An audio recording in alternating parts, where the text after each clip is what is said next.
Старинна легенда живее от Коле из тия скали. Вълните потайния пеят, ветрецът я тихо мълви. Припомнят за нея стените на старата крепостна твърд. Шептят среди нощи звездите за дивната момина смърт. Било то отдавна, отдавна. Нахлул поробител утюг, зачернил той добро джаравна. Дошъл среди нощи и тук. Горели кръстците в полето през страшните нощи и дни. Навред агарянци, проклети оставили смърт, съсипни. Без битка, без кърви, не дали дедите ни родния бряг. От нивите тук се събрали да срещнат свирепия враг.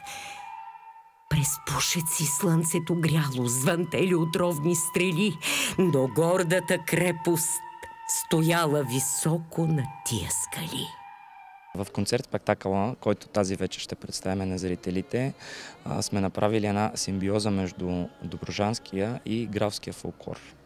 Постарали сме се да бъде максимално интересно за зрителите, както тук в театъра, така и тези, които ще бъдат на малкия екран, така че каквото и да ме попитате, няма да ви издам изключително много информация с цел и с идеята това, което ще кажем тук, само да привлече вниманието на хората към това, когато дойде момента да се излъчва по телевизията, да може да го гледат с наслада.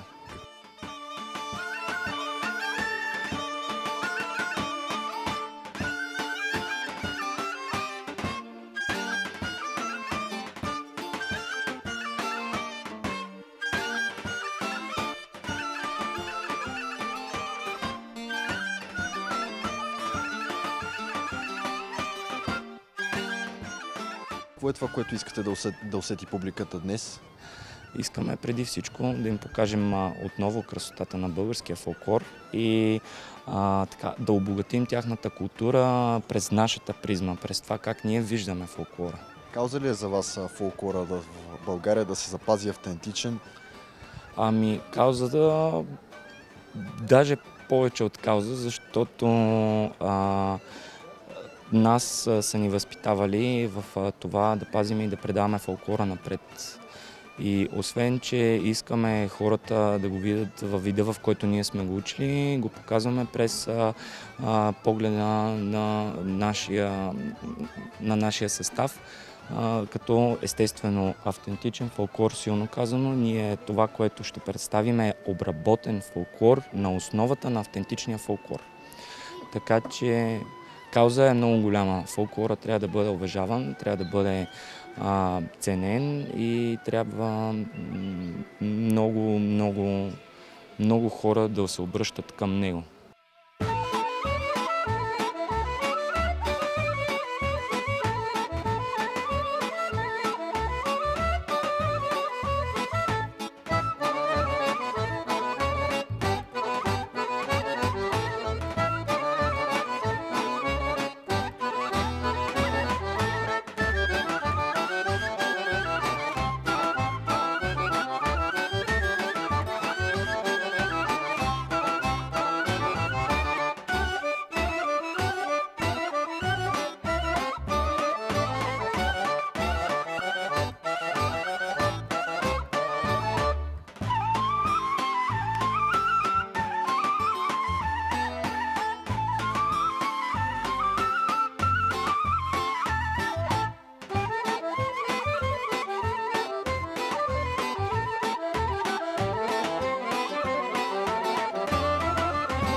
На 16 септември от Българско по българско се завръща в ефира на телевизия СКАТ след кратката лятна почивка. Какво ще очакват нашите зрители? Какво трябва да видят?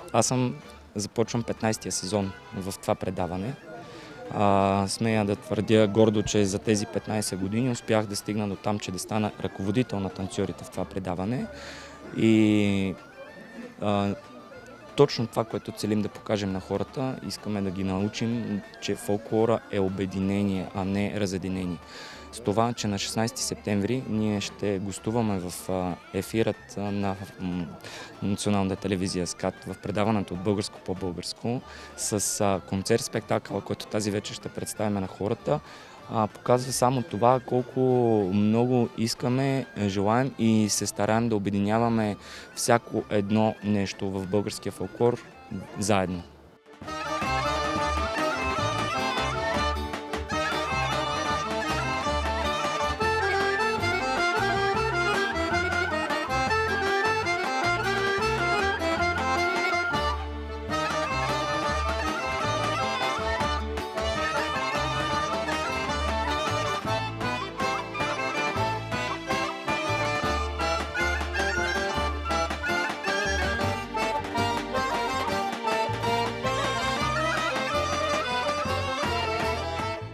Днес се провежда концерт-спектакълът "Един ден в Добруджа". Какво е това, което трябва да усети публиката днес?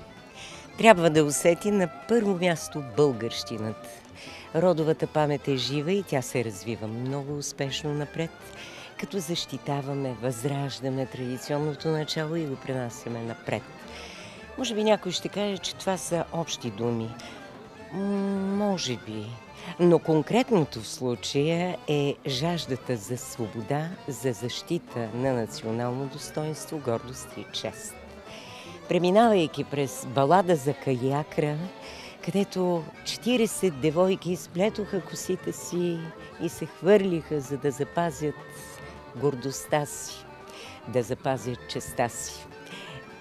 Това е основа на всичко, а оттам нататък следва песенното ни богатство и съвсем не на последно място този фолклор в танцовото изкуство, който е, бих казала, много успешен за един млад, но вече утвърден хореограф, какъвто се явява нашия колега Николай Бояджиев. Той е ръководител на танцова формация Българско в нашето фолклорно предаване от Българско по българско, но е ръководител и хореограф и на фолклорна танцова формация Асти Денс. Седалището е тук в Перник. Вижте какво постижение. За него идват и софиянци. Пътуват до Перник. Така ние се събрахме в един цялостен, много отговорен екип, който защити проекта "Един ден в Добруджа", и веднага идва въпросът: добре, а как се получи така? Как Граловеца ще изиграе добруджанското? Ето това ще ви покажем само след малко. Едно съчетание на естетика, на дълбините на българското, пресъздадено по един уникален начин. Имам усещането, че цялата творческа енергия екипът е успял да вложи неузнаваемо. Как в това време, в което се намираме днес, когато проблемите са около нас, вътре в нас, ние творим. И сигурно и това е българския, нашинския феномен.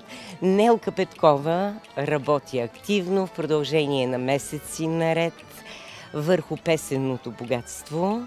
Това е един дългогодишен музикален педагог, преподавател в Националното музикално училище Любомир Пипков.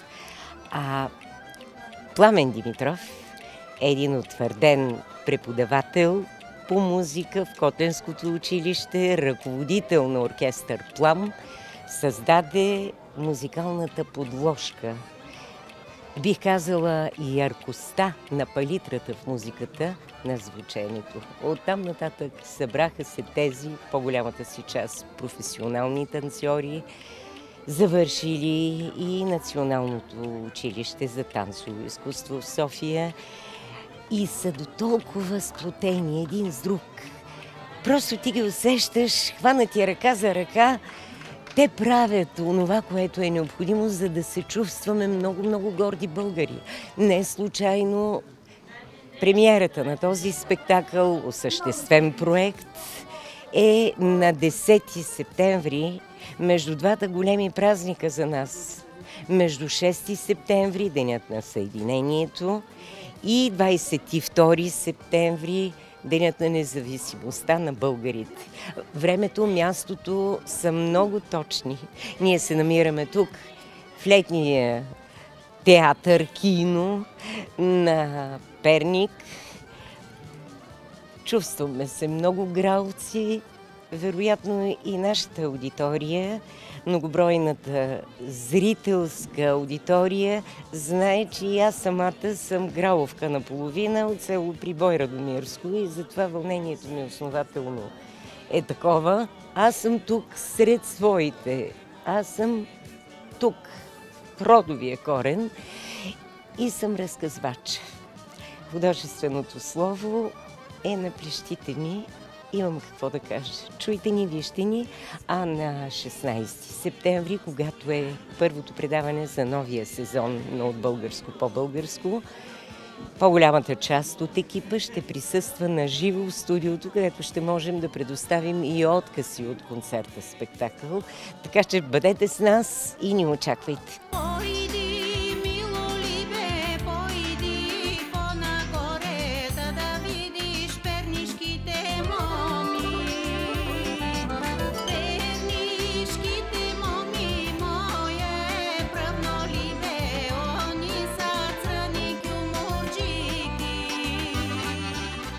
За пръв път на сцената се събират Гралово и Добруджа.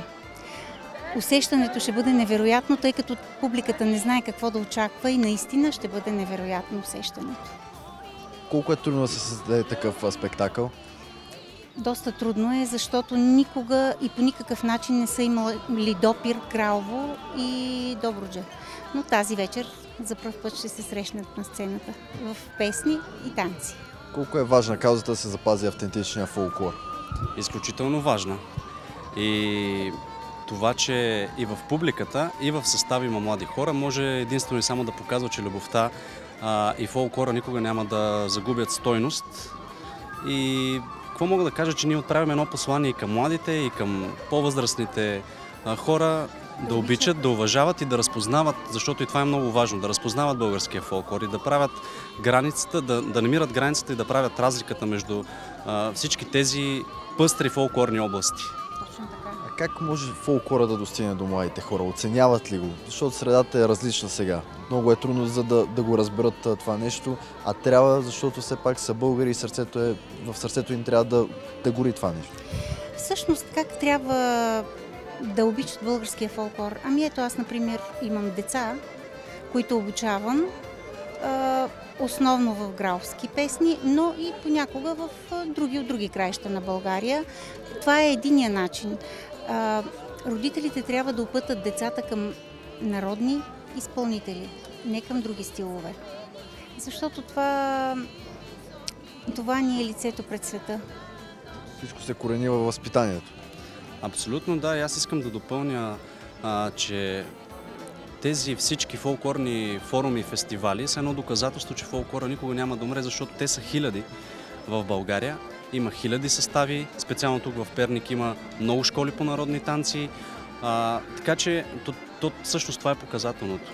Обичайте българския фолклор в чистия му вариант.